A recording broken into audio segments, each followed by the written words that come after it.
Enfin, nouveau message de dépressif de 44 qui nous demande: j'ai entendu parler du nœud de potence. Oula. Un nœud qui rendrait la pêche plus heureuse. J'en ai grand besoin. Pourriez-vous m'expliquer? Cordialement. Bon, allez. On se reprend l'ami, et là je te montre tout de suite comment on réalise le nœud de potence. Oh, stop. Wait a minute. Ok, brièvement, avant de débuter, je vous rappelle l'intérêt du montage et du nœud potence. Il est multiple puisque le montage potence correspond à différentes techniques, à différents montages. On peut l'utiliser dans différentes conditions.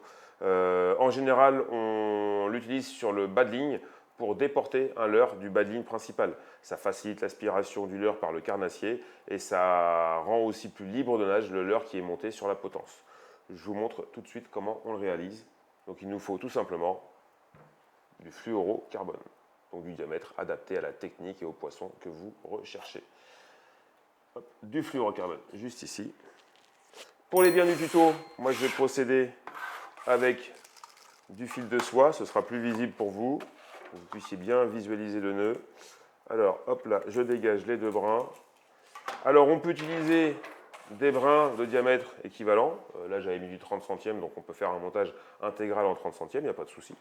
Maintenant, ça peut être aussi astucieux d'utiliser, pour réaliser sa potence, un brin légèrement plus fin. Donc, imaginons un 30-35 centièmes pour le brin principal et un 25 pour la potence. L'intérêt, c'est que si on s'accroche ou si on casse, on ne perd que la potence et pas l'intégralité du montage. Donc, ça peut permettre de faire quelques économies de leurre, d'hameçon et de poisson nageur. Alors, imaginons que j'ai mon brin, donc mon bas de ligne principal. Donc j'en prends la longueur habituelle. Moi, généralement, je mets un bon mètre. Donc j'en coupe un bon mètre. Toc, voici. Mon petit brin de potence un peu plus fin. Donc là, ici, une quarantaine de centimètres suffiront. Réaliser mon montage. Hop là, tac. Voici. Donc mon bas de ligne que je raccorderai évidemment au préalable à la tresse. Et ensuite, j'ai décidé d'y ajouter une potence. Alors la potence, moi par exemple, pour le bien de mon montage, je décide de la mettre à peu près à 40 cm de l'extrémité de mon bas de ligne. Donc je garde ce point en tête. Je viens mettre les deux brins en parallèle, de cette manière, tout simplement. Donc le point où je veux fixer ma potence est toujours ici, situé à égale distance entre mes deux doigts.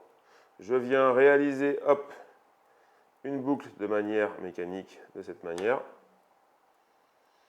Et ensuite, très simplement, je vais faire un nœud simple en repassant à chaque fois les deux brins dans la boucle. Mais je ne passe pas une fois, mais plusieurs fois. Alors 4, 5 fois généralement suffisent pour des brins de fluoro de diamètre moyen. Ici, là, j'ai une soie qui est un peu grosse, donc bien évidemment, pour les biens du tuto, 3 fois, 3 passages suffiront. Voilà. J'humidifie bien mes brins de fluorocarbone avant de serrer. Ici, pour la soie, il n'y a pas de souci. Je tire sur les 4 brins en même temps. Voilà.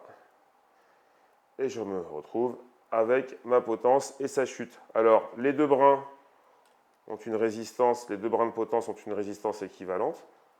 Vous pouvez choisir de conserver l'un ou l'autre. Vous verrez que l'un a plutôt tendance à partir vers le haut, donc offre une présentation un peu plus haute du leurre, tandis que l'autre offre une présentation plus basse. Moi, je préfère généralement la présentation un peu plus haute. Je coupe la chute du bas, je conserve celle du haut. Il ne me reste plus qu'à rajouter mon élément sur ma potence. Donc généralement, un hameçon simple avec un leurre souple, ça fonctionne pas mal.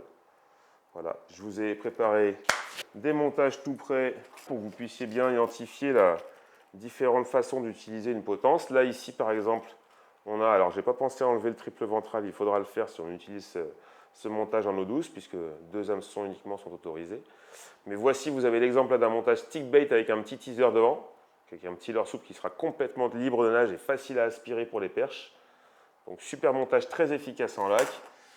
Et un deuxième montage que vous connaissez également, ici le montage drop shot, donc que j'ai également monté sur potence. Alors là j'ai mis un hameçon, on pourrait réaliser une deuxième potence et puis ajouter un deuxième leurre. Voilà, donc le petit leurre souple qui est monté sur potence, libre de nage, facile à aspirer pour le carnassier. Voilà, vous savez désormais comment réaliser une potence. Je vous laisse mettre ça en application au bord de l'eau et puis nous on se retrouve pour la question suivante.